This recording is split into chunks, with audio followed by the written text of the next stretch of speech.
Tenemos que rescatar esa dignidad.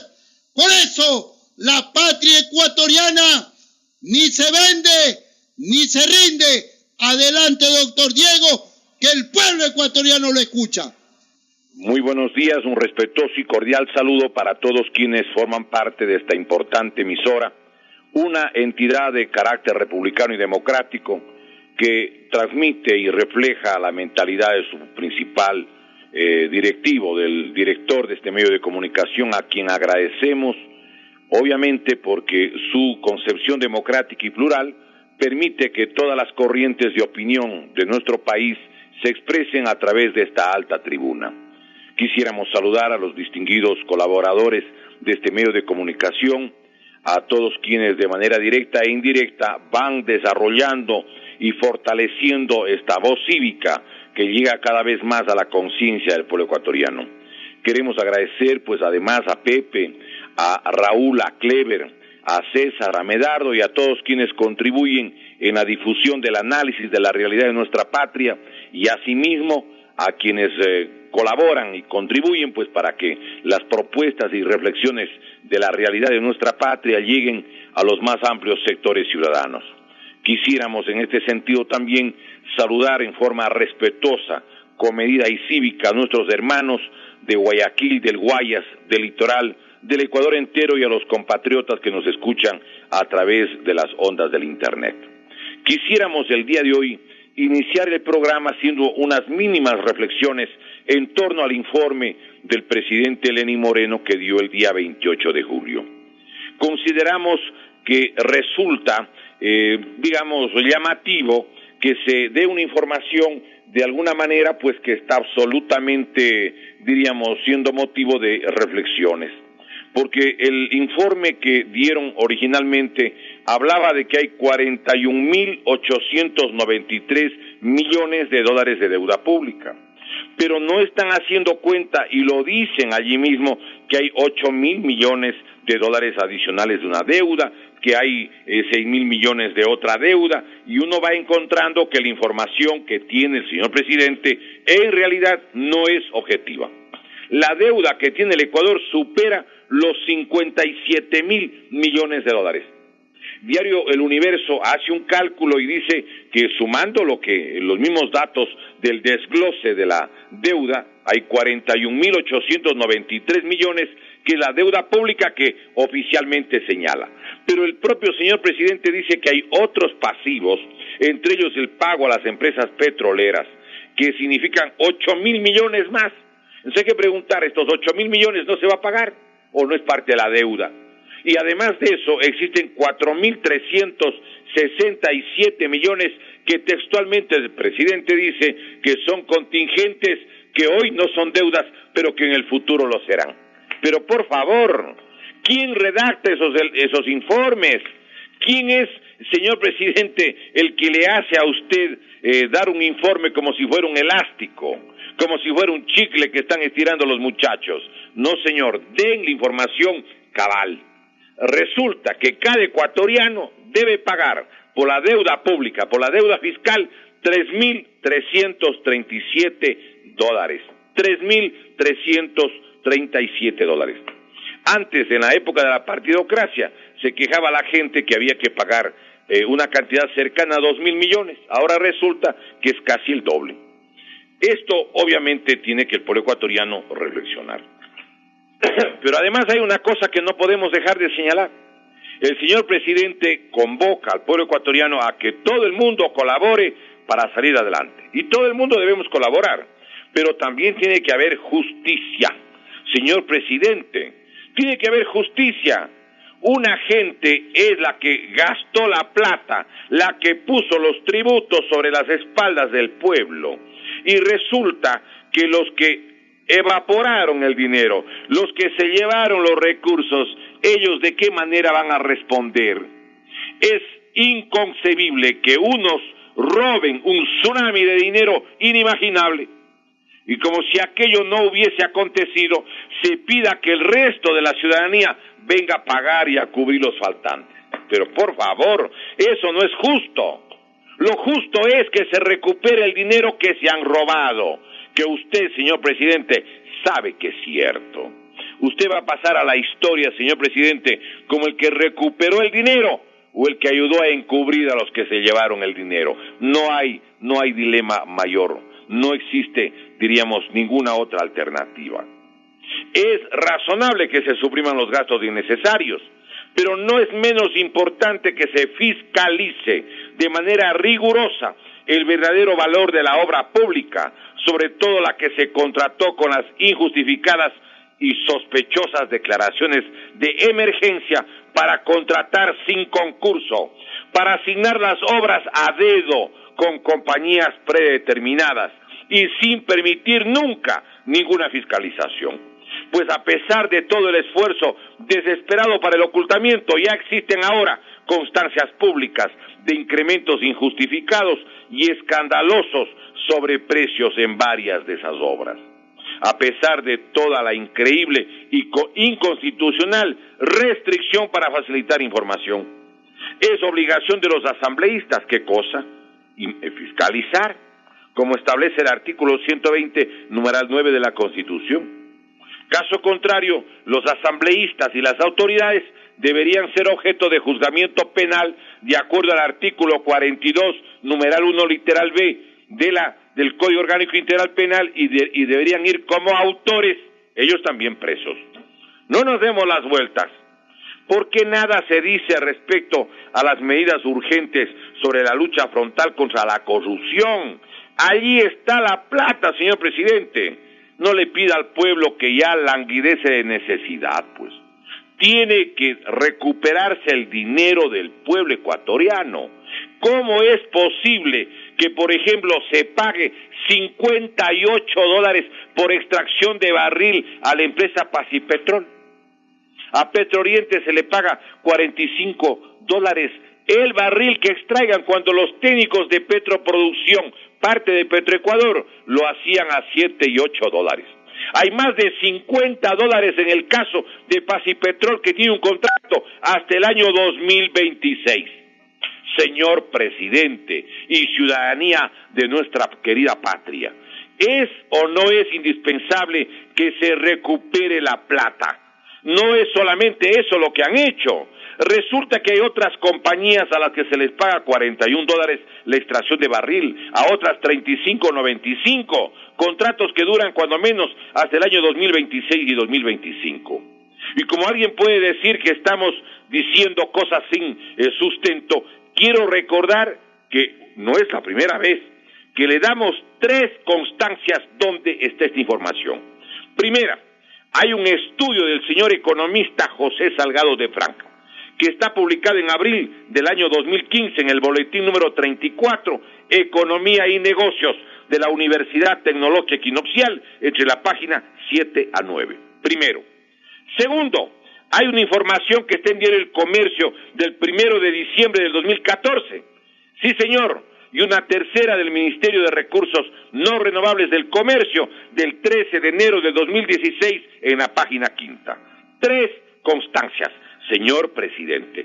Señores asambleístas, ¿dónde se fueron esos precios de cada barril de petróleo con más de $50 de diferencia, que lo firmaron, claro, cuando el Ecuador estaba durante años recibiendo de 90 a $110 por barril? Pero analicemos. Si alguien cobra $58, hay que preguntar cómo así hicieron ese contrato, pues. ¿Quiénes fueron los técnicos que aprobaron? ¿Quiénes son los abogados que dijeron que eso era legal? Y de los $50, porque son $58 del precio del barril, hay que preguntar, ¿y cuánto quedó bajo la mesa? ¿Cuánto se quedó en lo que significó el entendimiento entre autoridades y los ejecutivos de esas empresas?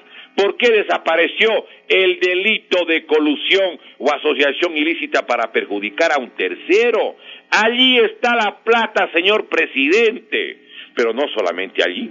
Recordemos que el exgerente de Petroecuador y exministro de Recursos No Renovables, el ingeniero Carlos Pareja Yanuseli, denunció que en cada barril exportado mordían, se cogían las autoridades del Ecuador de $1 a $4. Esta denuncia ya la hizo en enero del 2013 Fernando Villavicencio en el libro Ecuador Made in China. Sí, señores, Ahí dice que $1, cuando menos, se hacían al lado. Y el señor ex gerente de Petroecuador dice que no era 1, sino de $1 a $4 por cada barril. Haga la cuenta, pues 200 o 250,000 barriles diarios que exportaban. Cada día de $1 a $4. Por 365 días son cientos y cientos y cientos de millones de barriles. Allí está la plata, señor presidente. Allí está la plata, señores asambleístas. Me tengo que referir a los de la oposición, porque los asambleístas del oficialismo son unos pobres encubridores. Son los guardaespaldas del señor JG, que ahora resulta de que quieren convencernos de que son unos inmaculados, unos santos, unos dignos de ir al altar. No, señores. ¿Por qué, además, el Ecuador tiene deudas? Si podían haber hecho obras sin deuda. Recordemos cómo se construyó el puente del río Guayas, concurso internacional en la que la compañía que ganaba ponía el dinero y construía con su dinero. El sistema se llama BOT, B grande, del verbo build en inglés, o oper, administrar, hasta recuperar la inversión, los intereses y la legítima ganancia, y luego la T, que es del verbo transferir, transfer o devolver. El puente del río Guayas con concurso se lo llamó, recordemos, y se lo construyó de 1967 a 1970 por impulso del señor Yerobi Indaburo, Clemente Yerobi Indaburo. Resulta que con el concurso el precio bajó a menos de la mitad de lo que originalmente calcularon que disque costaría el puente. De 1970 a 1978, en 8 años recuperaron el 100% de lo que fue la inversión, los intereses del crédito que significaba el financiamiento de la obra, y adicionalmente lo que era la legítima ganancia. En 8 años estaba pagado. Y el Estado ecuatoriano recuperó el puente, y el puente libre de cualquier deuda, y el Estado libre de cualquier obligación. ¿Por qué no hicieron, pues, con este procedimiento la construcción de las centrales hidroeléctricas? Lo que pasa es que querían ustedes tener la plata, me refiero a la administración anterior, la plata en la mano para contratar a dedo con compañías chinas. No nos demos las vueltas, compatriotas. Pero aquí yo les hago una pregunta. ¿Por qué le entregan, por ejemplo, Posorja para 50 años a la empresa del señor sultán de Dubái, Ahmed bin Sulayem? ¿Por qué le entregan 50 años el Puerto Bolívar junto a Machala, en la provincia del Oro, 50 años a la empresa Yildirim, justamente de Turquía? Es importante en este sentido que nosotros deberíamos hacer algunas reflexiones. Si le hubieran dado 16 años a los que manejaron el puente del río Guayas, los segundos 8 años hubieran sido ganancia pura el 100%. Y si le hubieran dado 24 años, y si le hubieran dado 32 años o 40 años, pero ahora están entregando 50 años. Además, yo les hago una pregunta. La gente que se ha llevado el dinero en el Ecuador, ¿tienen o no tienen ahora plata? Los que han evaporado el dinero de la República. ¿Y cómo sabemos que ese mismo dinero no forma parte de la sociedad de quienes hoy tienen a su cargo el manejo de Puerto Bolívar o Posorja o 40 años el de Manta? Tengan la bondad de explicarme. ¿Cómo saben? ¿De qué manera, no se hace una indagación? ¿Y por qué el empeño de entregar para 50 años justamente estas concesiones?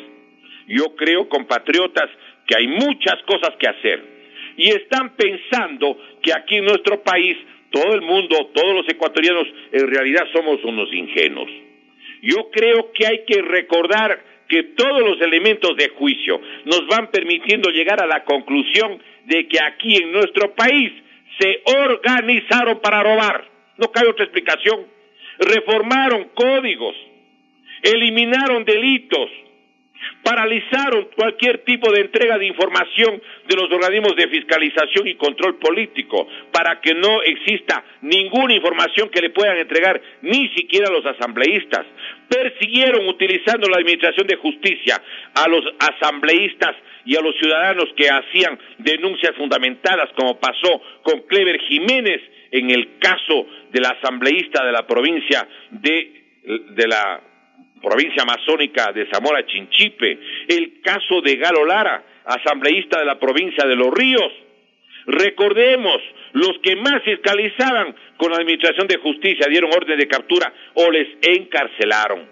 Y en el caso del asambleísta Galo Lara, le encarcelan porque dicen que dio un dinero a la señora Carolina Llanos. A ella le acusan de haber participado en algún delito. Pero resulta que lo que no le dicen al pueblo ecuatoriano es que la señora Llanos tiene 2 hijos con Galo Lara. Y el artículo 66, numeral 29 de la Constitución, dice que el único caso de prisión por deudas es cuando no se cumplen con las obligaciones alimentarias de los hijos. Y al otro ecuatoriano al que le han perseguido con terrible acoso y quien tiene la adhesión, la solidaridad del pueblo ecuatoriano, es Fernando Villavicencio Valencia, que está hoy asilado en el Perú. Miren lo que son las cosas de la vida. En vez de andar con esa manilla electrónica, el señor Clever Jiménez, eso lo deberían poner a las autoridades que dirigieron este país en los años precedentes. Ellos son los que merecen ese tipo de cosas. ¿Por qué eliminaron, por ejemplo, la presencia de Fuerzas Armadas del directorio no solo de Petroecuador, sino de todas las empresas públicas? Aquí en el país se organizaron para el robo. ¿Por qué? Establecieron, por ejemplo, en el artículo 137 del Código Orgánico de Planificación y Finanzas Públicas, que está publicado en el segundo suplemento del Registro Oficial 306 del viernes 22 de octubre del 2010. ¿Por qué, por ejemplo, que dizque para coadyuvar a los señalados propósitos, las contrataciones de deuda pueden ser, óigame, y los respectivos actos, contratos, convenios o documentación pueden ser declarados secretos y reservados?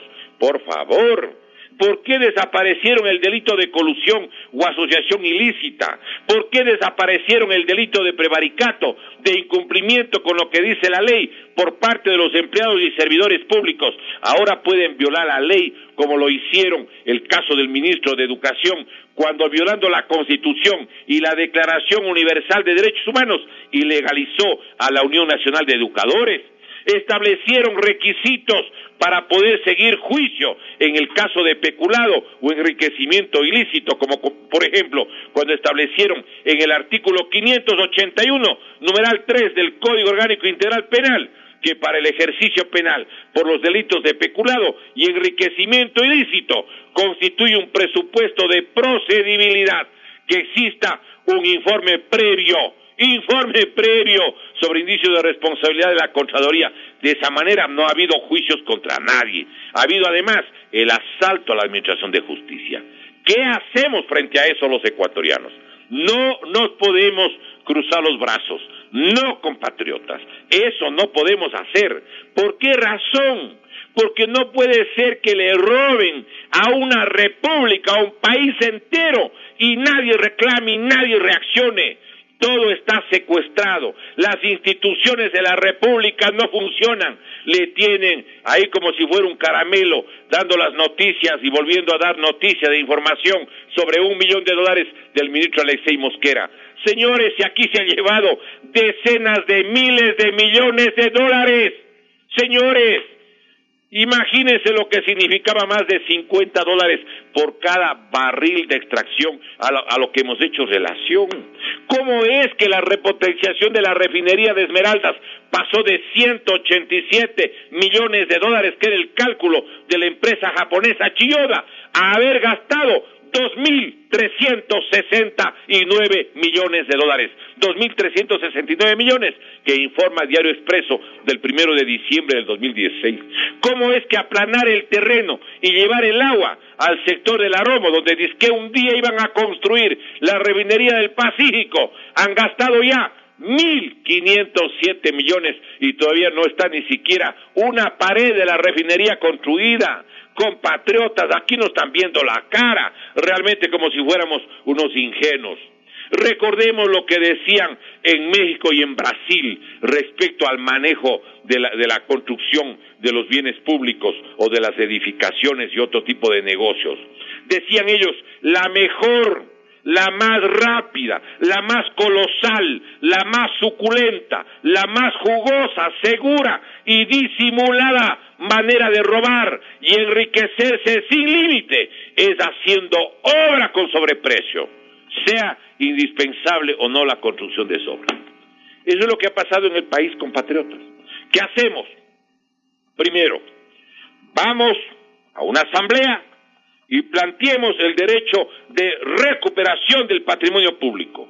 No se trata, compatriotas, de confiscar.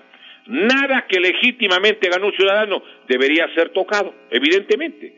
Pero el Estado ecuatoriano debe proclamar y reconocer el derecho pleno de la recuperación tanto del fisco como del pueblo mediante las acciones legales pertinentes a través de sus autoridades o representantes de elección popular en forma imprescriptible, sin límite de tiempo, de todos los bienes o montos sustraídos por actos de corrupción, privatizaciones, concesiones o ilegalidad de funcionarios públicos y o ciudadanos y entidades particulares, en forma individual o asociada, así como de jueces y autoridades cómplices de dichos actos lesivos al patrimonio público colectivo. Primera cosa. Segundo, les invitamos, les convocamos a los ecuatorianos que han sido, por ejemplo, funcionarios públicos, a que guarden los papeles de los negociados que se han dado en cada una de las dependencias públicas. ¿Por qué?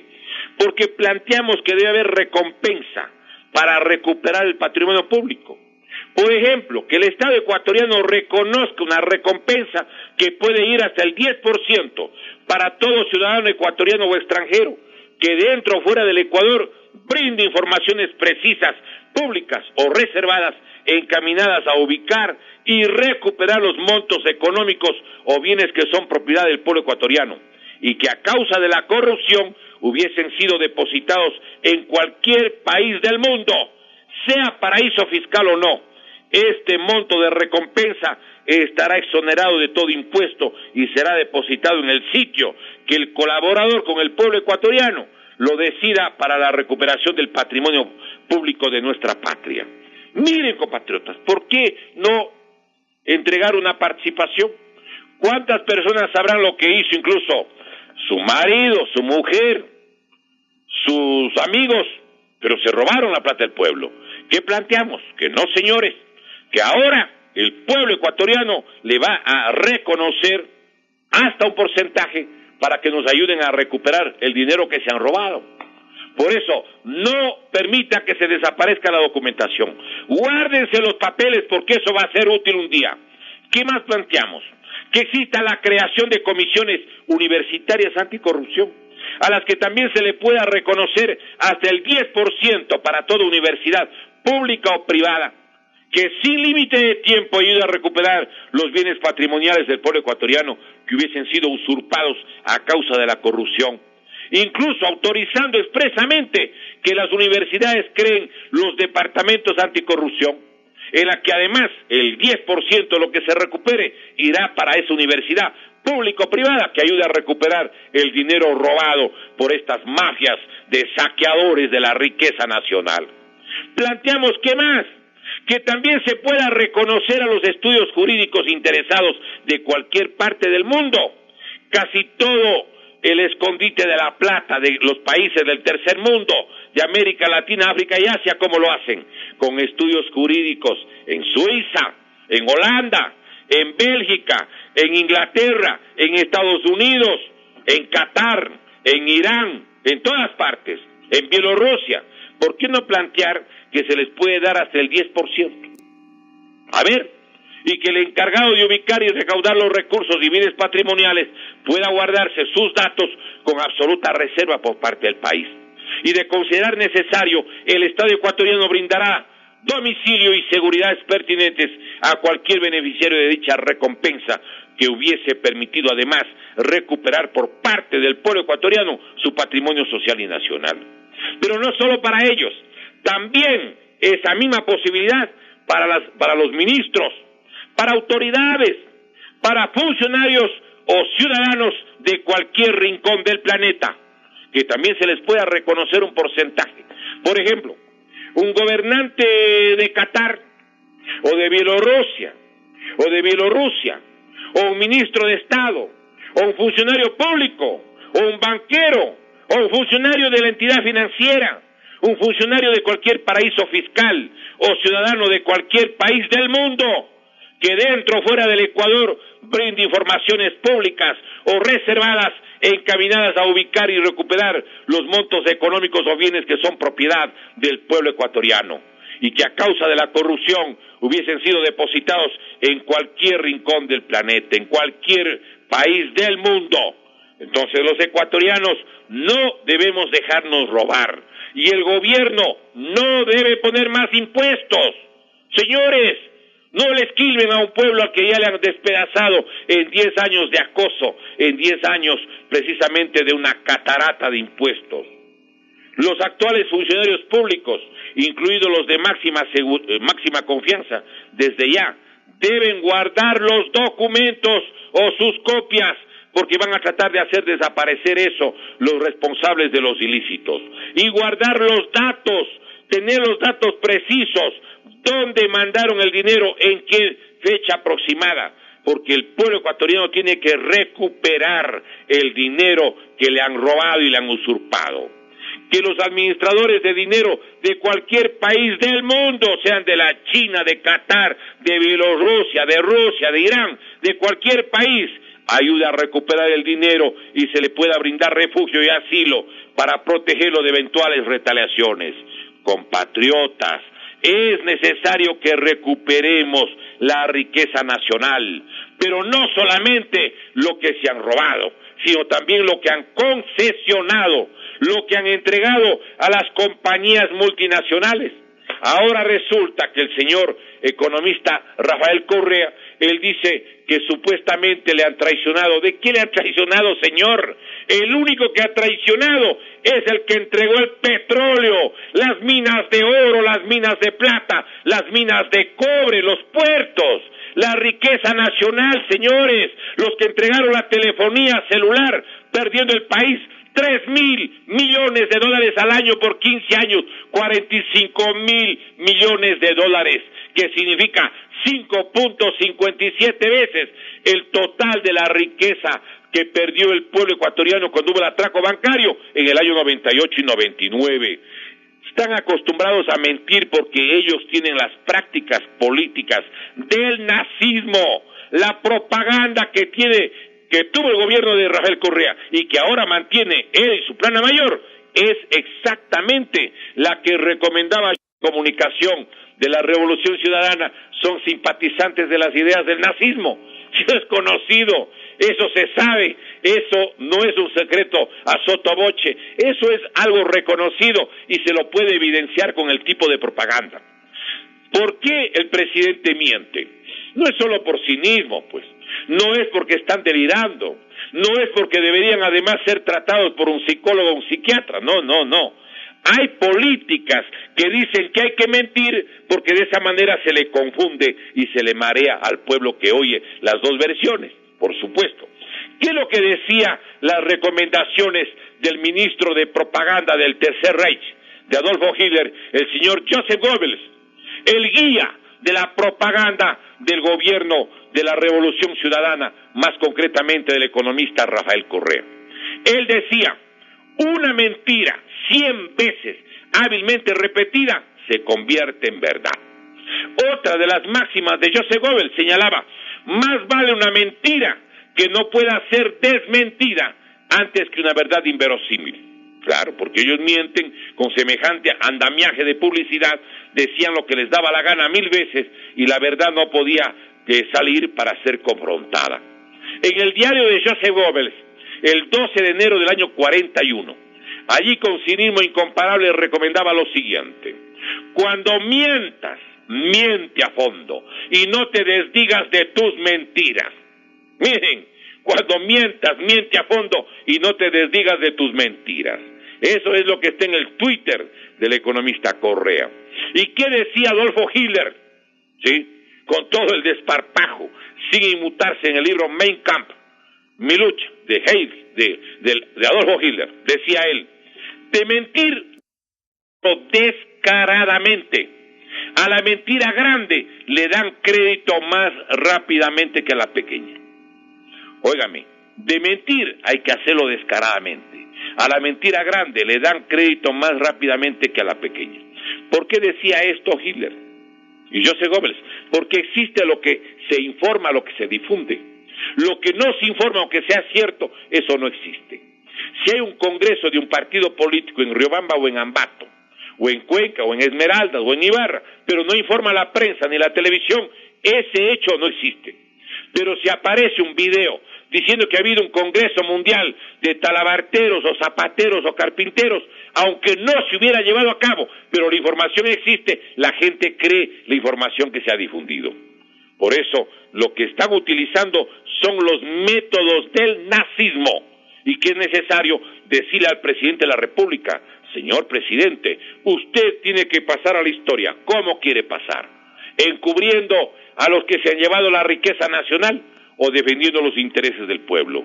Le planteamos, señor presidente, ¿por qué usted no convoca a una consulta al pueblo ecuatoriano? ¿Para qué? Para que el pueblo ecuatoriano ratifique o rectifique las enmiendas inconstitucionales del día 3 de diciembre del año 2015. Allí, en la consulta que debería haber habido al pueblo y que no lo hicieron, ¿qué es lo que plantean allí? Por ejemplo, de que no pueden los gobiernos autónomos descentralizados hacer consultas populares. ¿Por qué eliminaron esa atribución del artículo 104? Para que el pueblo del Oro no vaya a una consulta sobre el destino, por ejemplo, de lo que tiene que ver con Puerto Bolívar. Para que Manabí no decida, por ejemplo, suspender lo que es la entrega por 40 años a la empresa Gunza, el puerto de esa localidad. Para eso hicieron. ¿Para qué más? Para que pueda ser reelegido Rafael Correa. Sí, señor. Es decir, el artículo 114 reformaron para favorecerse el economista Rafael Correa. Y en el inciso segundo del artículo 144, donde decía que el presidente de la República permanecerá 4 años de sus funciones, ¿sí? Se elimina la parte que decía que podrá ser reelegido por una sola vez para poderse reelegir cuantas veces quiera. ¿Para qué más hicieron las enmiendas inconstitucionales del día 3? Del 3 de diciembre del 2015, para que Fuerzas Armadas puedan utilizar en actos de represión interna. Recordemos que eso hizo en México precisamente Felipe Calderón Hinojosa desde diciembre del año 2006. Y miren ustedes lo que ha pasado. Fuerzas Armadas no debería ser involucrada en actos de represión interna, debe servir para la defensa de la soberanía nacional. El Ecuador y los países amazónicos van a ser víctimas de lo que significa ¿qué cosa? Lo que significa probabilidad de asalto de las tierras y del agua en el año 2020-2015. ¿Qué está haciendo o qué hizo el gobierno de la Revolución Ciudadana? Pues sencillamente está prácticamente desestructurando a las Fuerzas Armadas. ¿Para qué? Para que en el año 2020, 2025, cuando vengan a llevarse la Amazonía y las reservas de agua y tierra, nuestro país esté indefenso. Eso sería importante tratarlo en un programa especial. ¿Cómo es posible que estén vigentes cambios a la Constitución donde a la Contraloría le mutilan atribuciones para poder robar con mayores facilidades? ¿Cómo es que le quitaron derechos a los trabajadores y servidores públicos, justamente reformando el artículo 229 y 326 de la Constitución de la República? ¿Cómo es posible que le quieran a un derecho humano hacerle un servicio público? La vida es un derecho humano, eso no puede ser objeto de servicio público. Y el derecho a pensar, opinar y transmitir pensamientos tampoco puede ser motivo de cercenamientos, pues. Eso lo intentó hacer Hitler, Mussolini, Francisco Franco y Rafael Correa con las enmiendas del 3 de diciembre del 2015 aquí en el Ecuador. Además, están planteando ¿qué cosa? La posibilidad de que sin límite de tiempo puedan, ¿qué cosa hacer? Puedan proceder a las autonomías para dividir al Ecuador en 7 partes. Es imprescindible, hermanos del Ecuador, irnos a una Asamblea Nacional o pedirle que el presidente de la República convoque a una consulta para que se acabe la presencia y el riesgo de quienes han manejado de manera fraudulenta los procesos electorales desde el año 2008. Porque claro, lo que están esperando es que regrese el señor que se fue a la República de Bélgica, y donde además vale la pena señalar, ¿saben ustedes cuánto le cuesta al pueblo ecuatoriano cada mes de presencia de solamente en viáticos para la seguridad del economista Rafael Correa? $57,200. Eso es lo que tienen que pagar para los 6 miembros del servicio secreto de la Secretaría Nacional de Inteligencia, a $7,200 de viáticos cada uno al mes, más lo que tienen que pagar $14,000 por los viáticos de 2 sargentos. En total, al mes, $57,200. En 10 meses, que es lo que ya han previsto que en una primera fase tendrían que abonar, son $572,000 solo para los viáticos de la seguridad del economista Correa. ¿Qué planteamos al pueblo ecuatoriano? ¿Y qué le planteamos al presidente de la República? Señor presidente, y ante la conciencia nacional, ¿por qué no recuperamos la riqueza del pueblo? ¿Por qué no ir a una asamblea o ponga usted una propuesta para que la Constitución diga el siguiente texto, que se sustente en la resolución 1803 de la Asamblea Nacional, de la Asamblea General de las Naciones Unidas? Con lo que vamos a concluir el programa, porque hoy tenemos 15 minutos antes que concluirlo, porque hay un partido de fútbol a las 12 del día y evidentemente tenemos que respetar los horarios de ese importante medio de comunicación. Pero queremos plantearle una vez más al pueblo ecuatoriano y a los hermanos del Guayas y del Litoral y del Ecuador entero una propuesta que diga, y con esto concluimos: el pueblo ecuatoriano recupera para sí la propiedad absoluta y control exclusivo, así como la titularidad patrimonial inalienable e intransferible del petróleo, minas, tierras raras y gas ubicados en el territorio de la República, en sus aguas territoriales y mar adyacente, así como el sector eléctrico, telecomunicaciones, biodiversidad, agua potable, agua de riego, ríos, vertientes, riberas y playas, puertos, aeropuertos y carreteras de todo el país.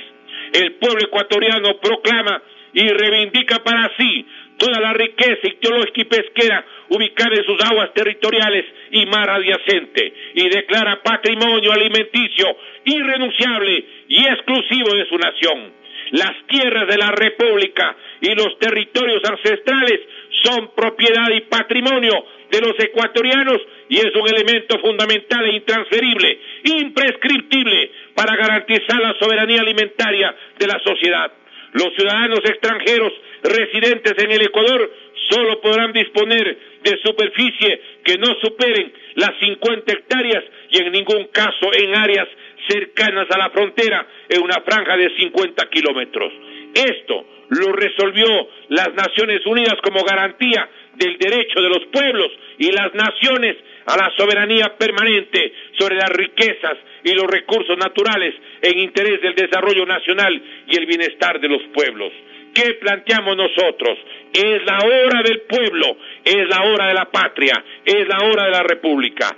Señor presidente, usted no pase a la historia como los de la patria, usted defienda a la nación, pase a la historia como quien pretendió ayudarle al pueblo y hágalo, está en sus manos, lo permite el artículo 441, 442, 443 y hasta el 444 de la Constitución.